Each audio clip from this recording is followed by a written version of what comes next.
Bonjour tout le monde, que le Seigneur vous bénisse abondamment et que son nom soit loué.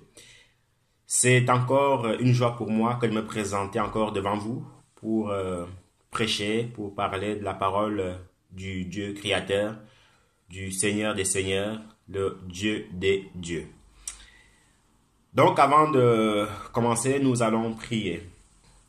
Père de gloire, Seigneur Dieu Tout-Puissant, merci mon Dieu pour ta grâce, merci mon Dieu pour la santé que tu nous accordes, merci mon Dieu pour ton assistance, que ton nom soit béni, Seigneur, que ton nom soit sanctifié. Comment ne pas te louer, Seigneur, comment ne pas t'adorer, Papa. Je veux remettre, Seigneur, mon Dieu, passe au moins entre tes mains, purifie-les, Seigneur, sanctifie-les, Seigneur, mon Dieu, par ton sang précieux, au nom de Jésus-Christ de Nazareth. Dieu de gloire, Seigneur Dieu Tout-Puissant, Papa, je te prie, Seigneur, mon Dieu, afin que toute personne, Seigneur, qui écouteront, Seigneur, mon Dieu, Papa, cette prédication, Seigneur, mon Dieu, Papa, qu'elle ne puisse pas être, Papa, mon Dieu, la même personne au nom de Jésus-Christ de Nazareth. Dieu de gloire, Seigneur Dieu Tout-Puissant, entre tes mains, je remets toutes choses. Sois béni, Seigneur, mon Dieu, Papa, pour ton Saint-Nom, au nom de Jésus-Christ de Nazareth. Amen. Donc, frères et sœurs, nous allons avoir un petit encouragement sur le livre de Jérémie. On va prendre Jérémie chapitre 29.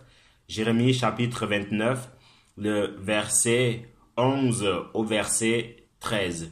Jérémie chapitre 29, le verset 11 au verset 13. Je vais lire.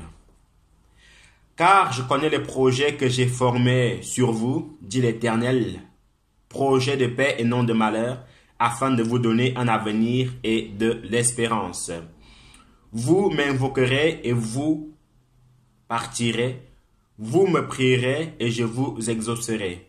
Vous me chercherez et vous me trouverez, si vous me cherchez de tout votre cœur. Je me laisserai trouver par vous, dit l'Éternel des armées, et je ramènerai vos captifs. Je vous rassemblerai de toutes les nations et de tous les lieux où je vous ai chassés. Amen. Donc, frères et sœurs, ou toi qui passes par là, je ne crois pas au hasard, mais je pense que par la grâce de Dieu, si tu tombes sur cette vidéo, c'est parce que le Seigneur voulait te parler, parce que le Seigneur veut faire de merveilleuses choses avec toi. Donc, sois le bienvenu. Ici, nous allons un tout petit peu parler du prophète Jérémie. C'était un jeune prophète en âge, un prophète qui a beaucoup souffert, un prophète qui a prophétisé à longueur de journée la captivité de Jérusalem. Un prophète qui a prophétisé que Jérusalem devait être saccagée, que les Hébreux devaient être pris en captivité par les Babyloniens. Il n'a cessé en fait de prêcher jour et nuit que Israël, répands-toi, sinon tu seras mené en captivité. Seulement, voyez-vous, frères et sœurs, Israël n'a pas écouté. Israël a continué son péché. Israël a continué ses abominations. Mais ce n'a pas empêché que le prophète Jérémie continue à prêcher et à dénoncer le mal et à prophétiser sur la captivité d'Israël. Jérémie était détesté en fait de sa génération, tellement détesté qu'on l'a mis dans un puits jusqu'à ce qu'en fait on voyait que sa tête en fait.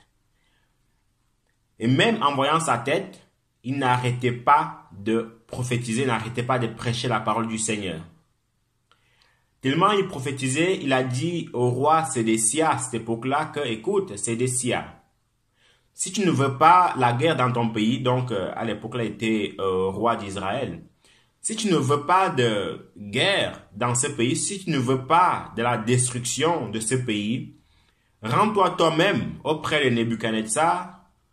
Comme ce mois, il n'y aura pas de victimes normales, ni de victimes collatérales.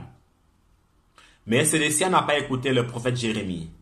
Sédécia a continué son péché. Sédécia a continué en fait à endurcir son cœur. Alors, le roi Nebuchadnezzar a envoyé un de ses généraux. La Bible dit que quand ils sont venus, ils ont placé leurs chars, leurs tanks. Et ce général-là, en fait, faisait seulement, voilà, il envoyait seulement un ordre. Et ce soldat, en fait, l'exécutait. Ils envoyaient, en fait, des bombes, ils envoyaient des missiles, ils envoyaient en fait des balles contre les habitants de Jérusalem, contre les bâtiments de Jérusalem. La Bible nous dit que après avoir pris en captivité beaucoup d'Hébreux, et c'est dans cette captivité-là qu'il y avait Shadrach, Meshach et Abednego. Ils ont pris les prêtres, les grands prêtres et tout ça, même les conseillers des rois. Ils ont même pris en fait le roi et ses fils, et ils ont tué ses fils, ils ont crevé ses yeux, pour pas qu'ils puissent continuer à voir. C'était assez terrible, hein, cette histoire.